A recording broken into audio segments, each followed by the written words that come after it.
All right, guys, so today we're going to continue with our discussion of both redirection, pipes, and cron. Okay, so we'll do a few more exercises, and then you have a homework assignment. So I'm starting up the virtual machine here. It's just going to be some simple examples, a little bit more of it. And then I already opened the Brightspace environment. I'm going to click on this.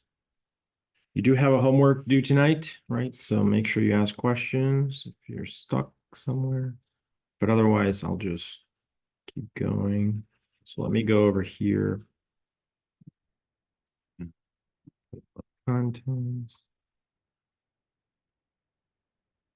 And then, so we are currently here on task scheduling. So we went over pretty much my notes were here.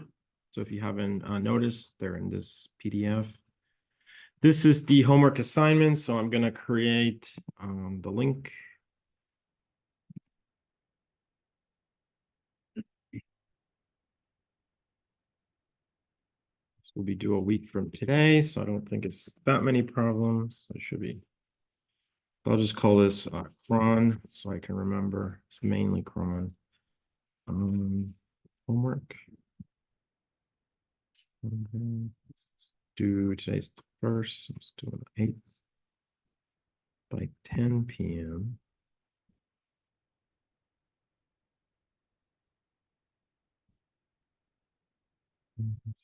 Now, it'll stay open until Saturday. Okay. Complete the problems. Attached.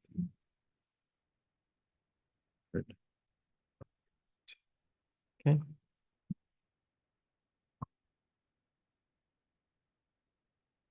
We go to task scheduling.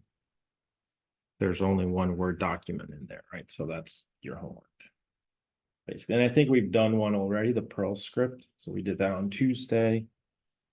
So we've done that one. I'll just keep going with the discussion. So just a few summary things. So I'll kind of switch over to the virtual machine. So usually when you talk about Linux sysadmin, the 3 scripting languages that you talk about are Perl, Python, and Bash. Okay, so in particular, I like Python. I don't like Perl. So as you saw on Tuesday. So I did give you an example. I may give you a couple more throughout the semester, but I won't in general be covering Perl. It's too old. I just don't like it. But there are books and it's very powerful. Bash I will cover, shell. So that we'll cover at some point soon. Okay. And then, but Python, yeah, definitely will be the main language. All right. So today, like I said, just a little bit more on cron, scheduling commands, some of the concepts, and then as this, kind of falls in there, also redirection, pipes, etc. So I'll do a few more examples. So that will just kind of explore a little bit more of it. All right, so let's go to the virtual machine. It's a great day today.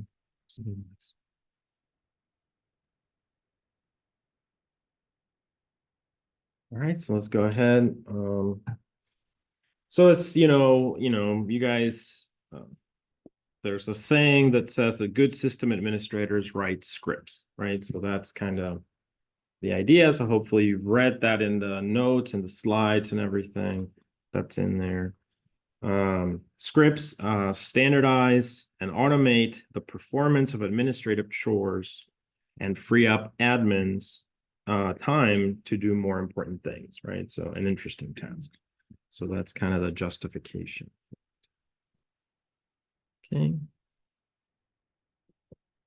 All right, so as you have seen, you have Linux commands and you write scripts either in Bash or Python, but you can also, in a sense, write some logic or code, right? Some procedures on the terminal. And that's one of the things that we've been discussing through pipes and redirection, etc. Okay, so I'm gonna keep going with that. So let me just navigate to the folder in case I do a script.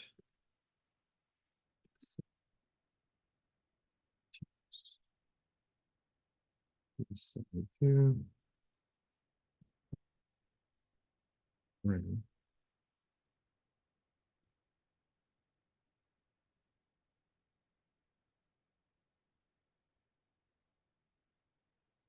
All right. So yeah, so I guess Micron would be a good directory. I'll just go in there. I believe we did. Oh yeah, the logger. So we did the logger already. Okay. The other important concept, which is also in your slides somewhere in there, in a sense, scripts are also kind of a what is called a low rent documentation. And that basically means that they act as an authoritative outline of the steps needed to complete a particular task. So if you're a system administrator and then there's a new system administrator, quite simply by sharing a script for some task, you've shared documentation, you've shared experience, right? So they're very useful for that. All right, so there can be very, the scripts are not meant to be difficult, right? So it's not like writing, C programs for some application or even a web page or something like that. Scripts are meant to be to the point and short.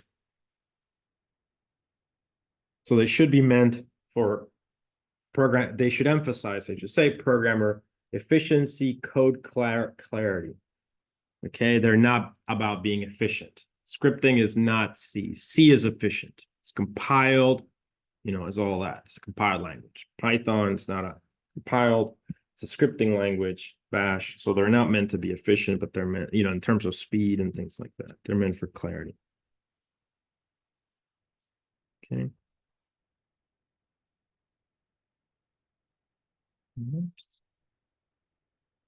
Just want to make sure I cover some of these basic things.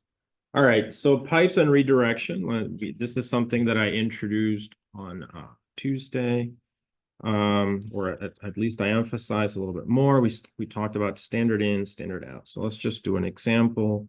Let's think of here. I'm going to create a file. I'm going to call it, my message. You don't have to put an extension or anything like that. But I can write, message. Okay. And I'm going to hit Control X, one, enter. ls-l. So there's my file. So, the examples we were doing was something like echo, right? And then you can say, PNW, right? And then we have something like redirection like that, right? And then the file, my message. Okay. So basically that's what we're talking about, executing commands and moving them through the terminal. Okay. So we can take a look at the file. Get my message. And you can see I have overwritten basically the message. So you can send information. So these are basically instructions, this symbol. You could also just do that symbol, right? Both of these symbols.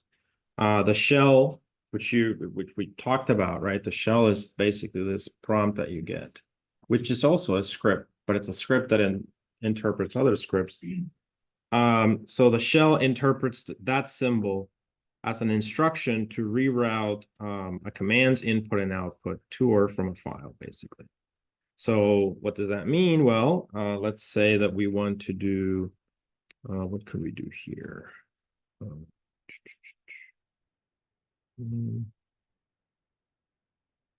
We could also,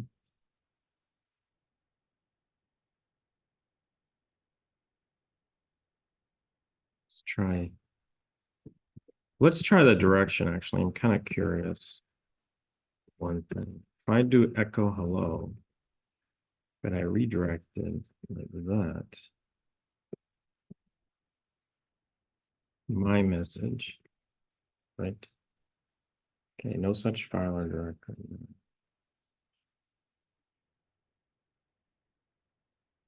Okay.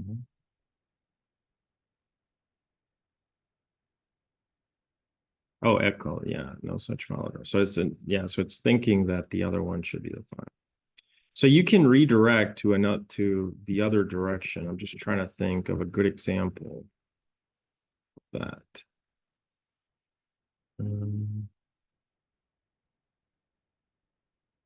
I do.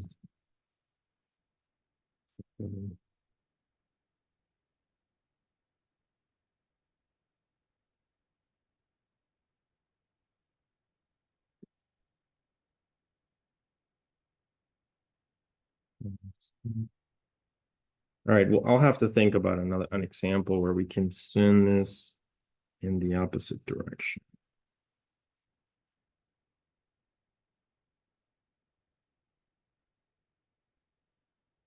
Let me try something.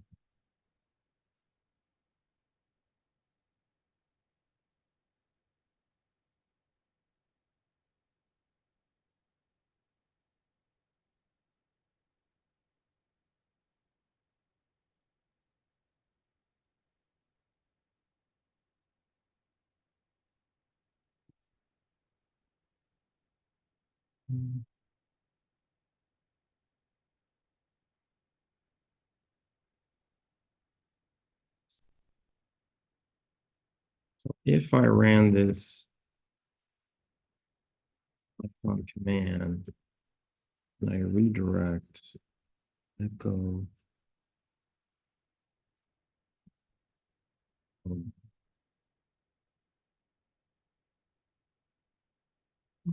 yeah, it doesn't like it. How about just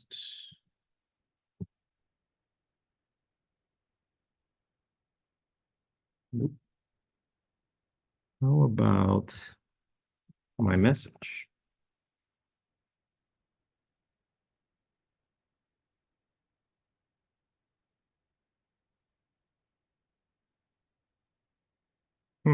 What do you guys think? Do you think it worked?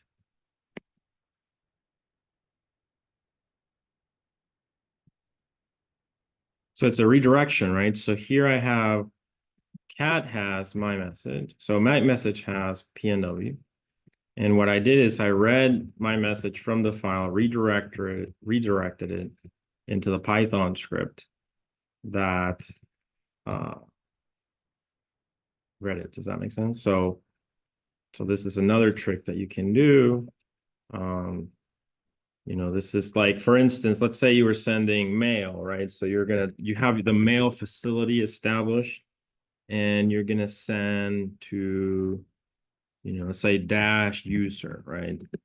And you're gonna send it to root, and then you want to send an actual message, so the message could come like that. Does that make sense? So that's what you can do with these redirections. You don't just write to a file, but you can also like read in from a file and send it into some application in the other direction. So that's kind of what I was getting at. Does this make sense? So this is the power of redirection, right? So you can, basically this is once again, two things I would say. This is mail. So this is the mail daemon on the Unix operating system. And this is just some data that's being sent. Got it? All right. So those are some of the tricks that we have available. Okay, so all that's happening underneath is this idea that we talked about on Tuesday of standard in, standard out, and the error. All right, so there is this in the operating system that every process has these outputs. So that's what they're referencing, basically.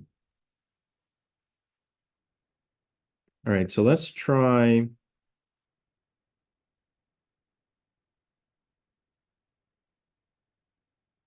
Let's try another command. I'm going to do find. So the find command, remember, is for looking for things.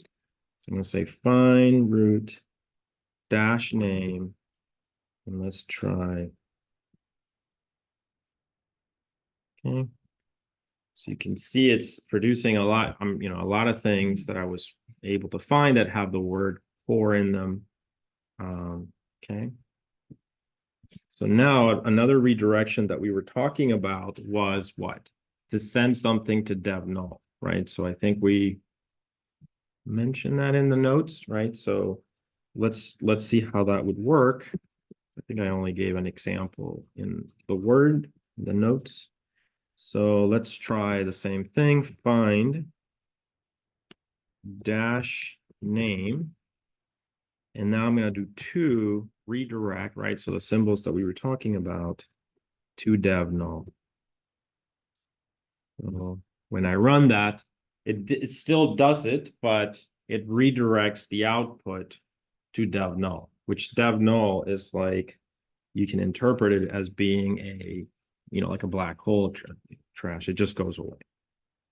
Does that make sense? So it's basically for output. So that's another one of the commands that we talked about on Tuesday.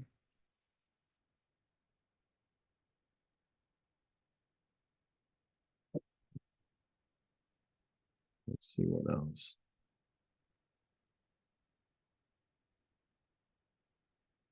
All right, then we've done this example before, I believe. So with the pipe, so we have PS, oops, sorry. We have PS dash some flags, right? So we've got all this data.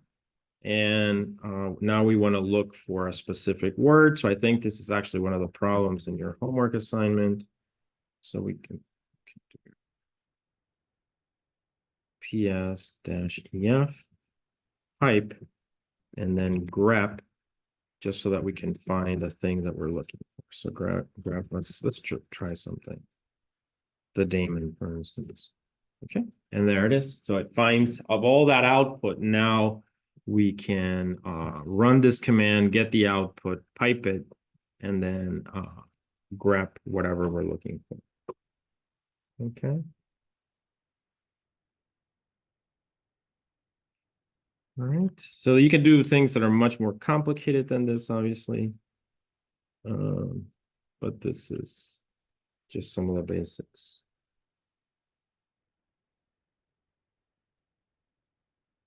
All right. Another thing that we will be doing a little bit later when we look at Bash is variables in Bash. So you can actually create those. And this can just add more. It's like we're adding more tools to program on the terminal in a sense, right? So etc dir equal, don't leave spaces in Bash. Doesn't like it. etc. Okay, we have a variable there. So if you want to then access the variable, we need to put in a $sign. So variable names are unmarked in assignments, but prefixed with a $sign when their values are referenced. Okay, so that means we put in a $sign, etc, dir, and we are able to retrieve a variable. Okay, so that gives us a little bit more. So then we can take that a step further and say, my message, so ls-l cat my message, and you can see the contents of the variable is now in the file. Okay.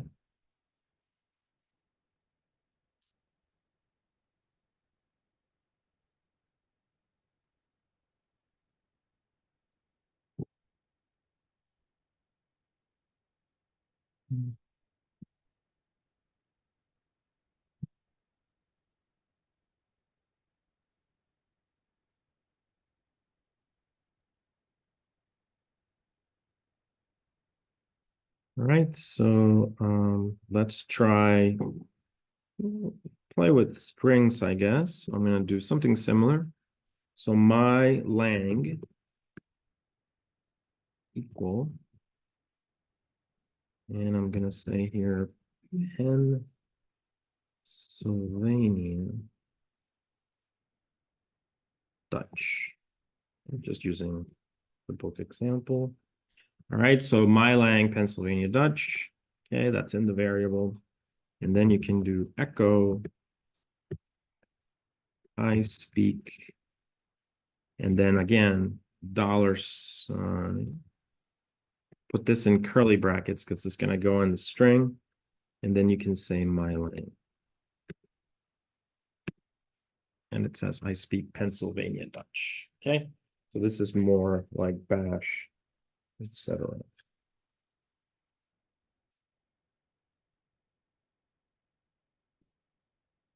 All right.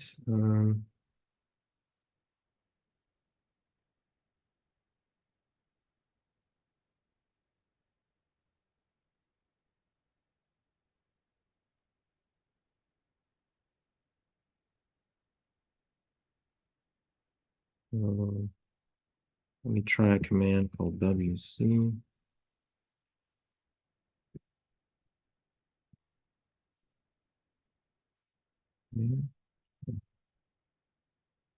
WC-L.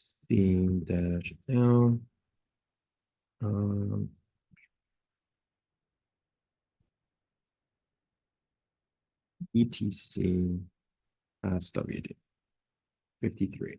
All right, so this command allows you to count the number of lines, let's say in a file. So now let's incorporate this in a string. Okay, so this is something that you might be doing in your bash scripts. You want to print out some count of some file. That this is the number of lines basically.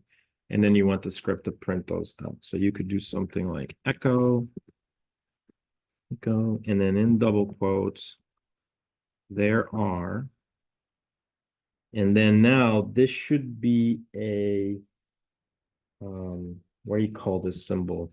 It's the tilde. So it's the upper left-hand corner of your keyboard, that little symbol, okay? Like that, like an inverted accent. So we're going to have two of those so that we can run some command in here, which is that same WC-L redirect. So now we're combining, and then we're going to say etc pass WD, okay? And then you can complete the string by saying lines in the pass WD file. All right, there are 53 lines in pass WD file, okay? Does that make sense? Now the shadow file, because of permissions, we can try it. We may need to run this with sudo, possibly. So we do shadow. Yeah, it doesn't like it. I thought so. So let's do sudo here and see if that takes care of it. Okay, there are lines in the past. Permission denied still, right? I wonder if I put the echo in, or sorry, the sudo in this command here. Nope, doesn't like it. So this one's a tricky one. Oops. Oh, I didn't know that I could do that.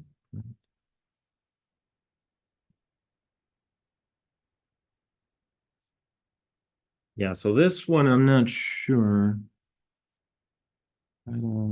Because of the permissions. Okay. So we would have to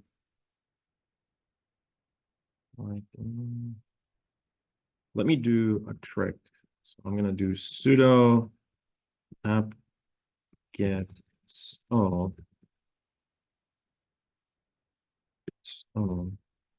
SSH. Okay.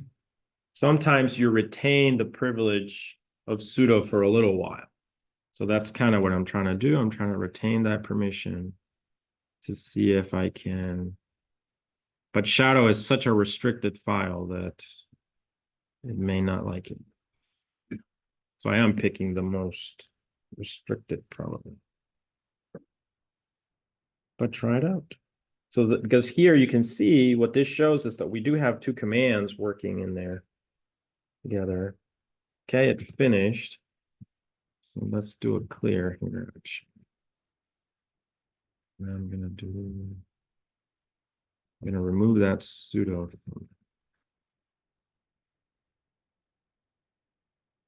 It's not letting me.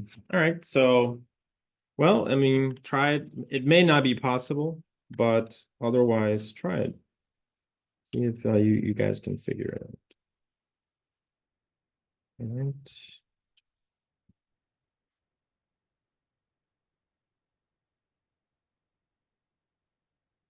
Okay, so now later on, we're going to have to do some exercises where we sort things. So this is the power of, you know, we're coding, we're scripting, but in the terminal, right? And we can do such things as process one pipe, then we sort the data, then pipe, run it to a Python script, pipe,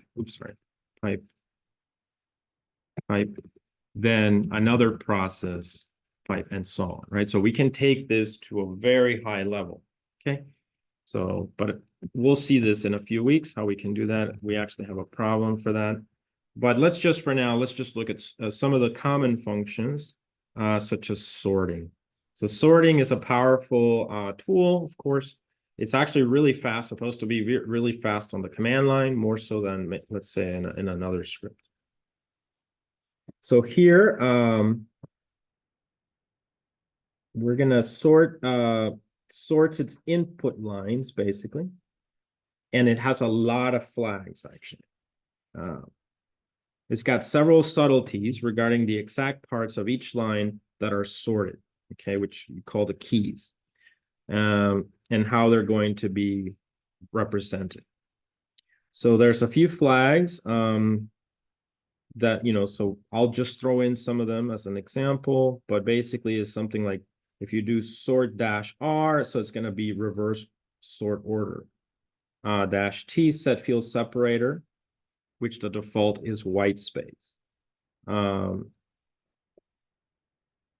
-k means specify the columns that form the sort key and so on. So again, I'm not getting into all the details, but there's several flags in there. All right, so I will just do some examples to show differences between numeric and dictionary sorting. All right, so let's first of all take a look at the file that we want to kind of look at, for instance. So I'm going to do etc group.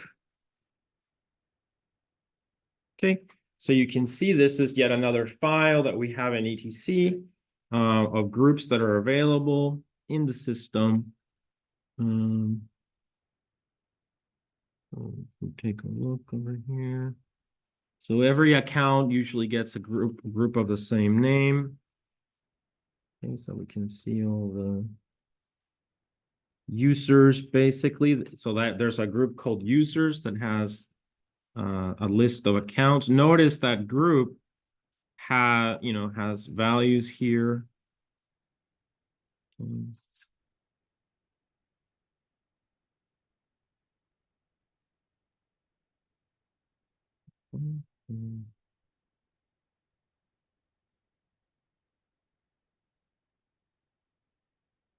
All right, so let's go ahead and try to do some sorting. So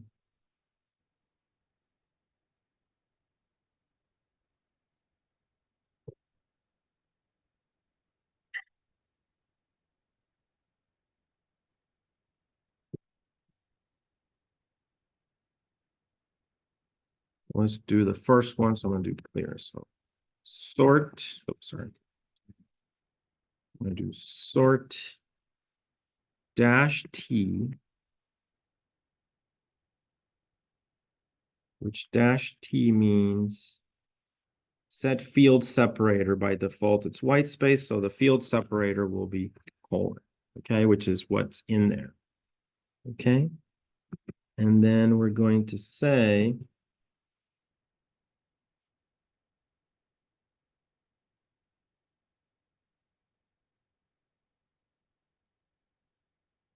So we're going to sort by the group ID.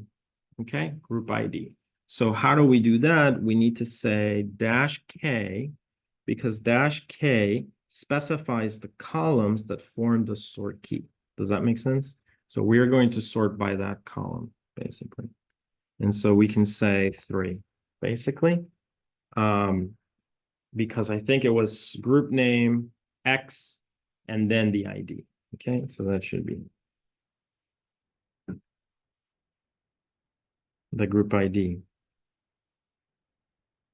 Okay, so we're gonna sort numerically. So dash in here. Oh, sorry, I forgot the file name. I'm sorry. etc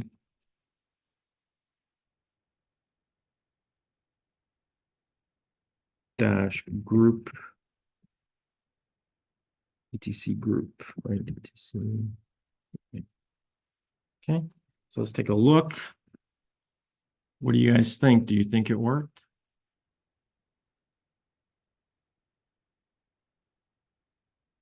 It's sorted by 0, 1, 2, 3, 4, 5, 6, 7, 8, 9, 10. Okay, so yeah, so that's the example there.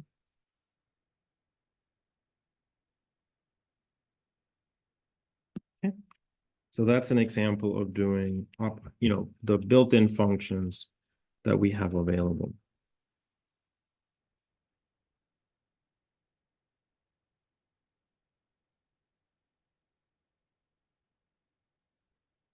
All right.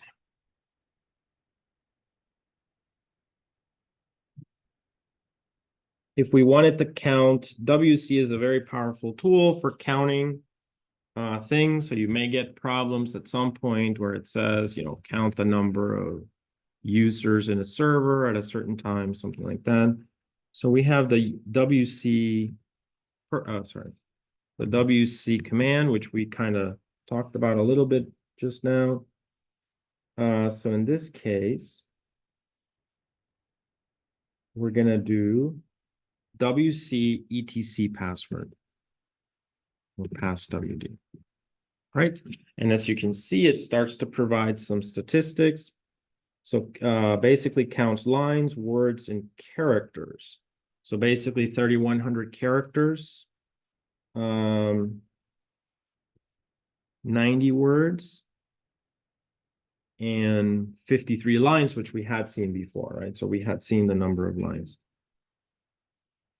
So this is a common operation. WC stands for word count. It's the word count command, and it's a convenient way of doing this, basically. Okay. So let's see now.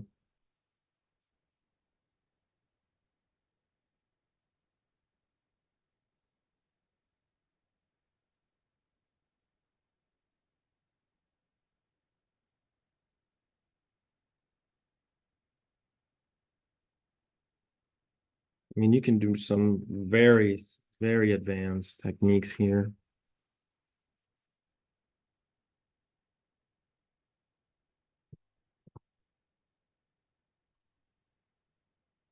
What else?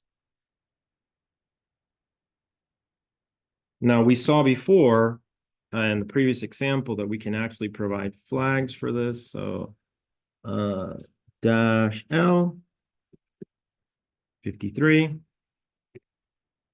dash W, oops, sorry, the 90 and dash, what's the other one? C gives us a 3,100. So you can provide additional flags for this.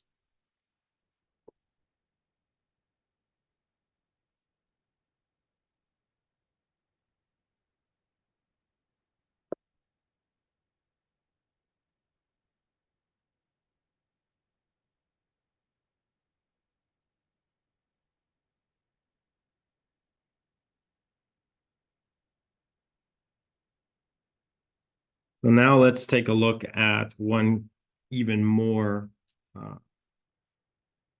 powerful example, I guess. So let's try this one. Find root dash name core, right? So I did this one before. And you guys remember it gave a lot of input or something, and then we sent it to DevNode. In this example, I'm going to do pipe.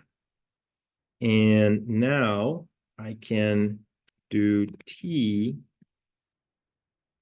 dev TTY, which should be the terminal, our own terminal. Okay. And then notice again, I do another pipe. And in this pipe, I'm going to do WC-L.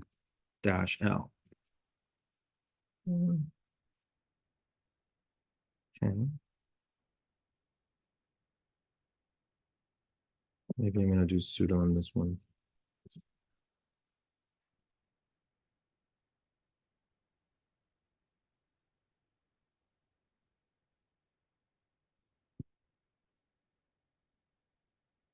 Should print both. It might be big though, and that might be why it's taking a while. So this is called, by the way, a command pipeline, right? What I'm doing, which is basically three things in there. It's typically linear.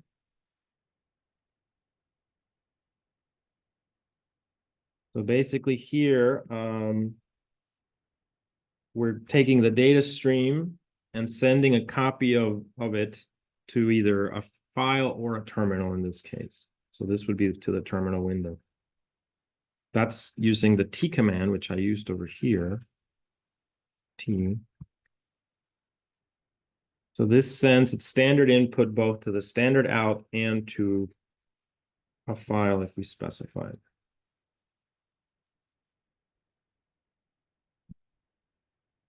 And yeah, like I said, the dev TTY is basically our current terminal.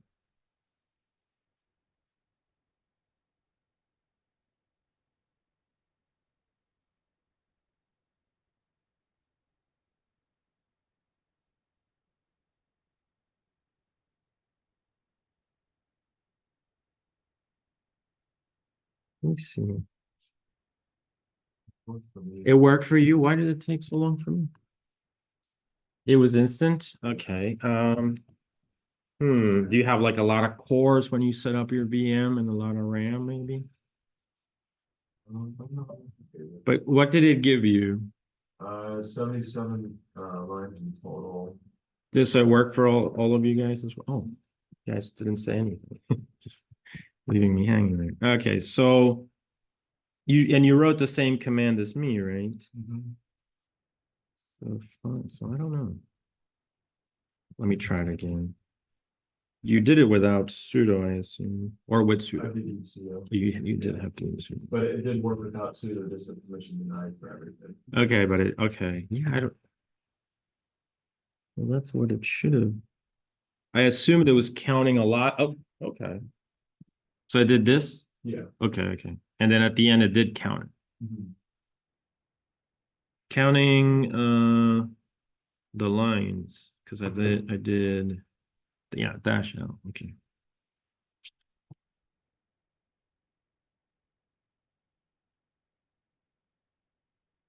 Okay, so this time it tried to do it at least.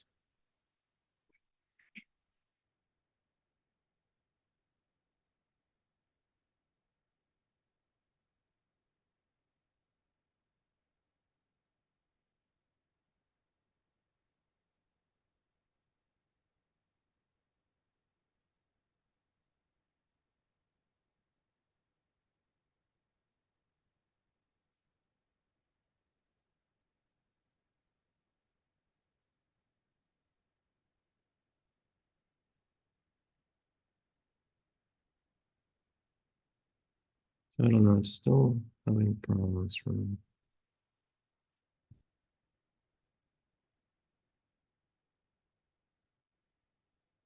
I'm gonna try another file. I'm just gonna do home maybe.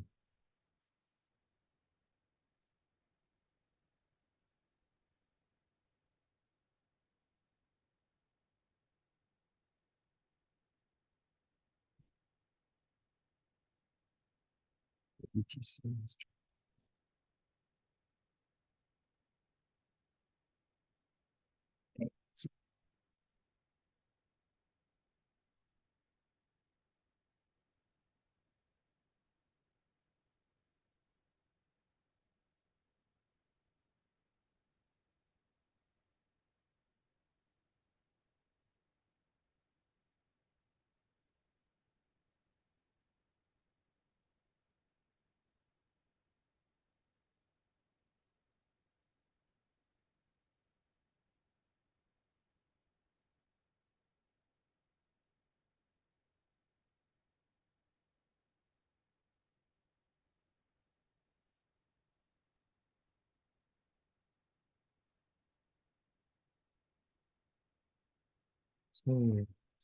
okay.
All right, well, all right, so I'm gonna kill this.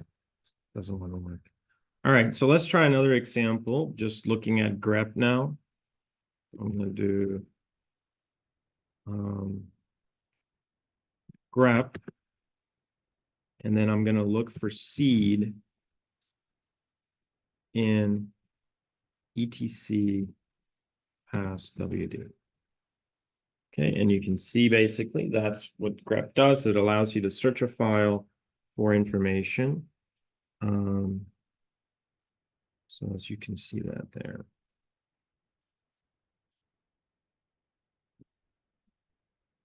So basically let's try now pipe this into WC-L. And you can see basically it gives me a count of 1. So what would be a nice example here? I'm going to say bin bash or just bash. So I'm going to look for bash there in etc pass WD. And there's only 3 instances. Good bash. Whatever.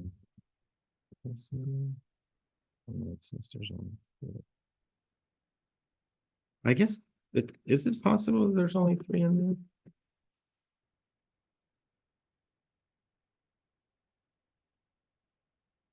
How many bashes do you see in here?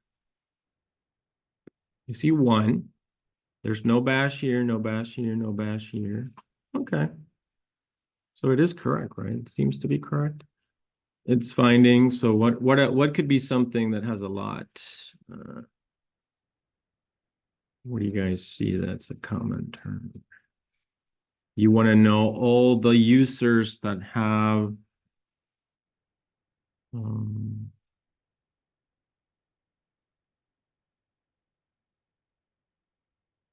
all the users that have a home folder. I think that would be 3 too, so it doesn't make sense to look for that.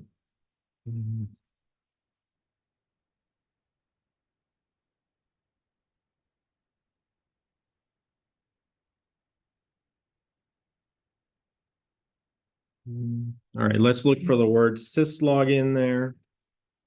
So I'm going to do grep syslog.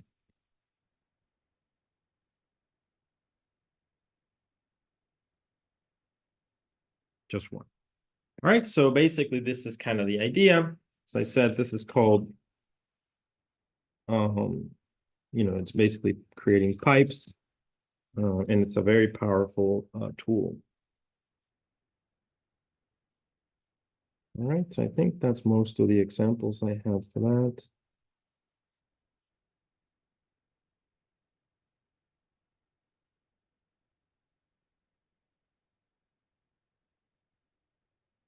But I wasn't able to get that previous one, unfortunately.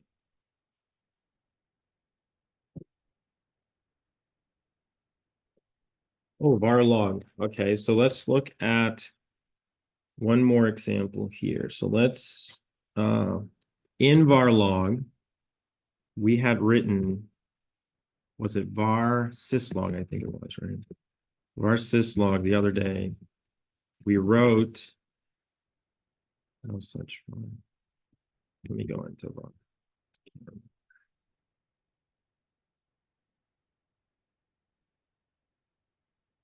Oh yeah, var, we gotta go into log, that's what it was. Home scene. Desktop. All right, so I'm back on the desktop. So I'm going to do now cat var log syslog, right? Yeah, there we go. So this is, you guys are writing into this, right, with your Perl script. And maybe you don't want to actually open the file and look for it, right? So instead, because you're want to save time, but Linux, so you're experts at Linux. So then you say, well, you know what? I don't need to open the file. I can just do grep, and you may need sudo for this, so we'll try it. Grep, and then I'm gonna say, I'm going just like the previous example we did before. We just gave it the name. So you were writing, I believe, Purdue University Northwest. So then you can just say grep Purdue in that name of the file. And so you're going to do var log syslog. Grep Purdue, okay. Didn't give me a permissions issue. I think that's still in the. All right, let me try something.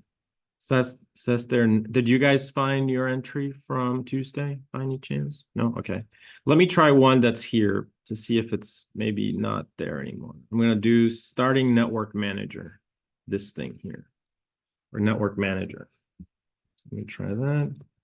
I don't think I need, so I'm going to say starting.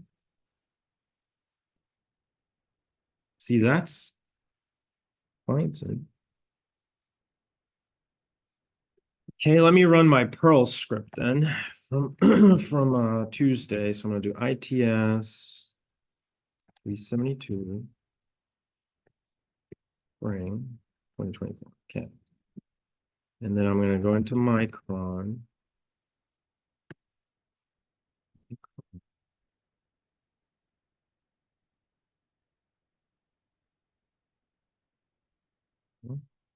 Oops. ls-l. Okay, the logger is there. So then this was a Perl script, remember. So I'm going to do logger.pl. Okay, it worked. So now if I do cat, so I'm up arrowing. I'm going to do cat of syslog. There it is. Cron message is Purdue University Northwest. So now I'm going to pursue I don't want to look for it for whatever reason. So I'm going to grep Purdue. There it is. So I guess the log just got rid of it. It was a daily log, maybe gets overwritten, and that's it. Does that make sense, guys? So, that's pipe. You can do tons of things with this. I mean, I was just trying to illustrate some examples of how it works. But I think it's really nice. I really like this tech, and there's a lot. We haven't looked at grep and awk, so there's another command called awk, really powerful. Okay, but we haven't looked at that yet, and we will come back to this idea a few times, and obviously when we do bash scripting, some of these concepts will come back. All right, I may give you a problem, okay? So this is kind of how this works, right? So I would say something like, you know, count the number of lines. So for instance, a problem that I'm thinking about is go to the etc passwd file and count the number of users that have bin bash and the number of users that don't have bin bash, you know, something along those lines. Okay, so expect I will update the homework at least with one or two of these problems, and it'll be a little bit like that. And I'll say please use only the pipeline, you know, no Python script or anything like that, and solve this basically. Does that make sense? Okay. All right. But yeah, so we talked about there's a command called sort, there's a command called unique, like that also. So when you're so basically the problem I'm talking about might work something like this. So, you know, there's going to be some command with flags. Okay, and then the file, let's say etc passwd, although I haven't chosen the file yet. And then you might need to then pipe into sort, and then pipe into something like unique, which gives you unique values, and then maybe perform the actual count and so on. Does that make sense? It'll be one or two example problems like these. It'll be something like what we've discussed. Okay. Any questions on these guys? Making sense? A little bit of sense? All right, so we'll come back to them, you know, as we keep going. All right, I want to make sure I covered everything related to cron. Okay, that's the other topic for this week, just to make sure. And then you should be able to work on your homework assignments. So as you know, cron, it's a daemon. It's the standard tool for running commands on a predetermined schedule, right? So hopefully that makes sense. You know, it starts basically when the system boots and runs as long as the system is up. Okay, so basically it's just running in the background as a daemon. It reads the configuration file that contains the list of commands and the times at which they should be executed. And we discussed that on Tuesday, right? So cron, it's very fun. Okay. So I gave you the commands, and I want to point out, if you had issues with writing them down, that they're all here in this PDF. You guys are seeing it, right? So this PDF has, I think, a lot of the examples that we did on the board. It's got the table and description. It's got examples of the problems that we did. All right, so you can use those as reference, basically. Or you have your own notes, possibly. All right, so let's see. We talked about the format.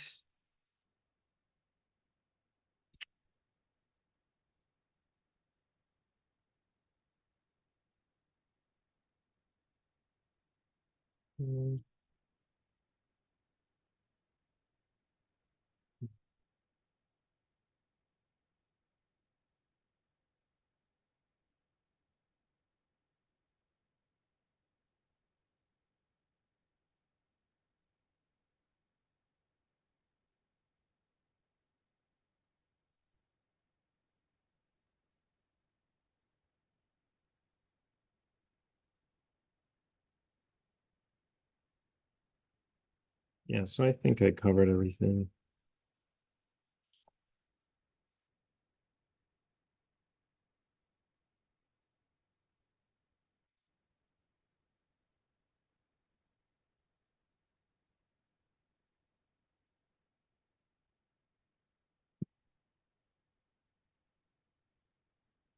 Okay.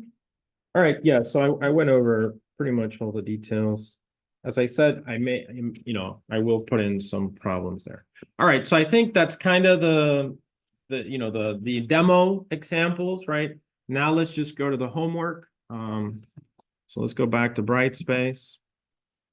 And this is the document, okay? So check by tomorrow. I kind of want to add at least 2 more problems, as I said. So I will add them here in this list of problems. There will be maybe 2, 3, but once you see that there's more than 4, then that's it, right? So I've added a couple. All right, but otherwise, this is basically your homework assignment. So I'm pretty sure we did the Perl one. So this is done. And I think you guys have that part. So just replicate it in your Word document, provide screenshots that you got it to work. I think the question is, it might be a little bit different in that it says set cron tab to run the script every 4 minutes. Okay, so that's the only thing that's a little bit different. Make sure you write that entry correct. The problems are here, so let's go over them. These are your problems, so I'm not going to solve these. Write a script and or cron entry, and that just means that you might need a cron entry and then a script.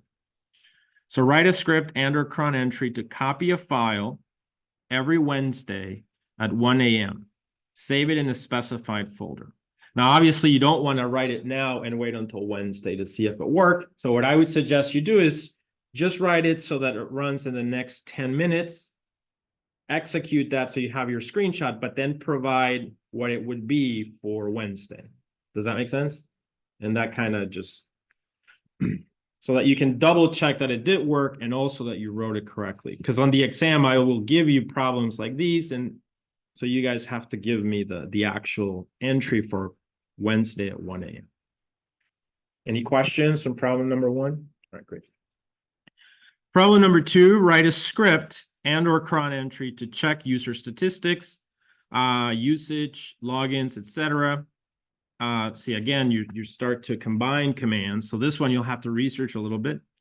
Every day at 3 a.m., summarize the results to a file, a log, etc.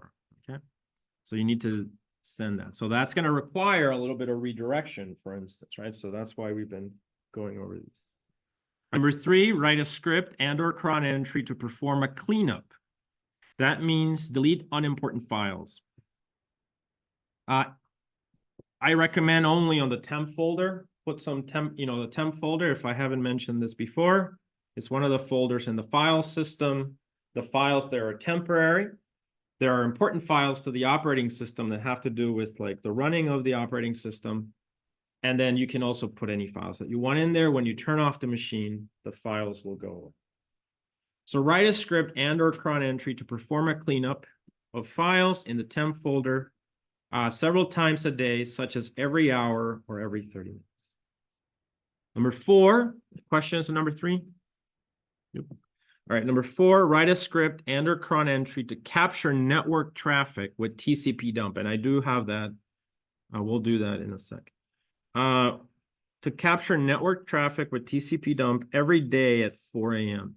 Extract some information from the extracted packet captures, right? So that's the exercise that I still want to do.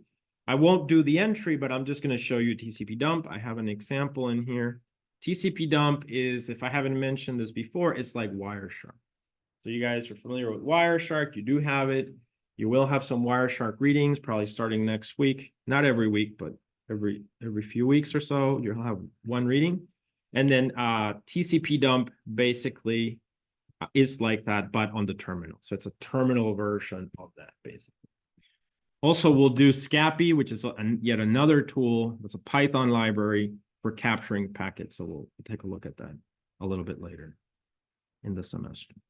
All right, so that example, so these are just examples of redirection of uptime to a file, redirection of echo to a file, and of course, using cron. Here, remember, this is how you access cron. All right, and then this is the kind of the final thing we'll cover today, which is how to use TCP dump. So basically, TCP dump is this here. So we're going to create a file to dump all information produced by TCP dump, and we're going to put it on the desktop. So you're gonna then visit some websites. And what's gonna happen is, as you're visiting some websites, that's generating HTTP traffic or something like that. And so that traffic should be captured by TCP dump because it's network related. And then basically we're going to try to, after you visit some websites and collecting data for a while, you can kill TCP dump. And then we're going to use strings, which is another command, to take a look at the file that we just generated. And also, you know, you're going to do a keyword search. So if you visited, let's say, PNW or something like that, then you can look for that keyword with grep. So you're going to string TCP dump file, pipe it, and then you're going to grep it. Okay.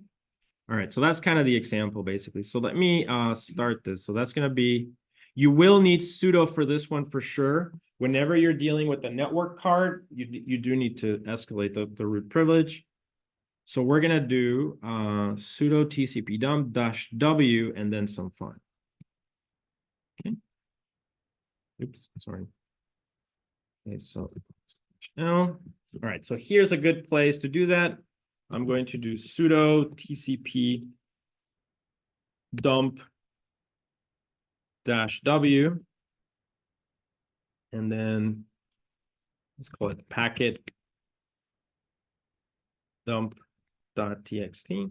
The extension doesn't really matter. So it says it's listening on ENP0S3, right? So it's listening on the network card. So now we're going to follow the exercise, which says to go to the browser.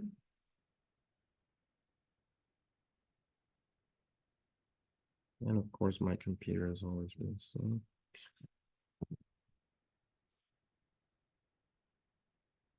Okay, so it goes to the seed labs.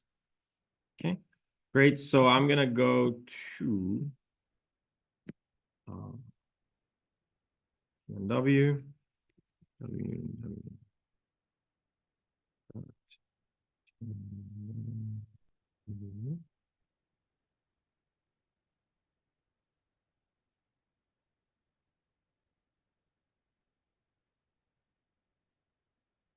Okay, so it went to the website. You know, you guys can visit other websites that you like. Go to the Wall Street Journal, maybe.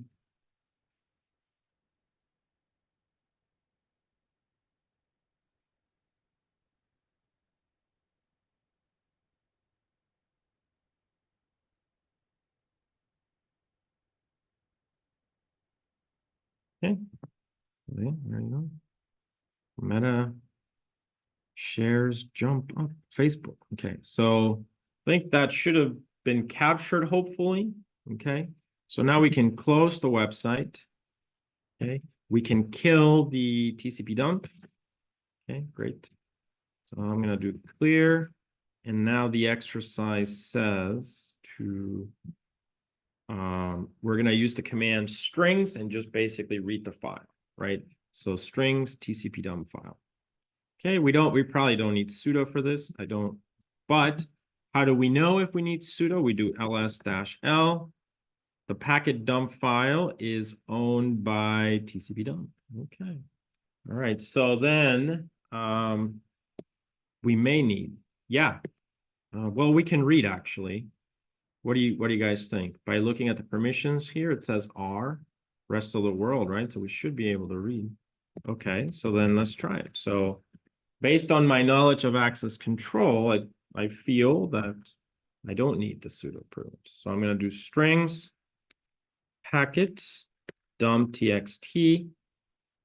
Oops, sorry. Okay, there you go. See, I got some data in there. That's good, but that's difficult to read, right? There's a lot of data that's not very easy to read. Oops, sorry.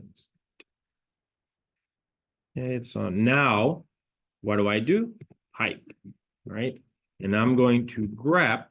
And what am I going to grep? Let's say I want to grep Facebook was there, right? So let's see if that's in there. Nope.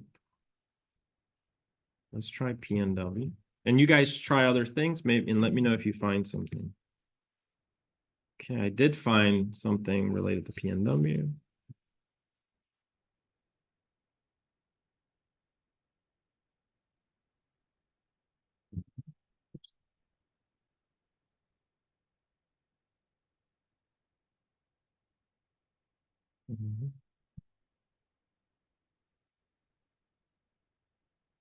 Okay, there we go. So now I have, this is more entries. So I have PNW. That's host, location, you know, the icon. So basically that information that it captured. Does that make sense, guys? This is just an example of to check if you captured something in the network traffic, and then you would really quickly analyze it. I can do pipe space WC-L.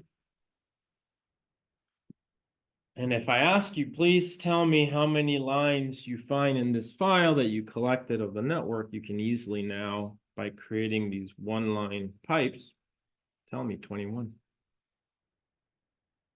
Maybe I'm going to say something about the file system, check the file system. Remember the command for that, right? And then you can explore it. Got it? All right, so that's kind of the demo for today. So I'm going to stop the recording here and then work on these problems. If you have any questions,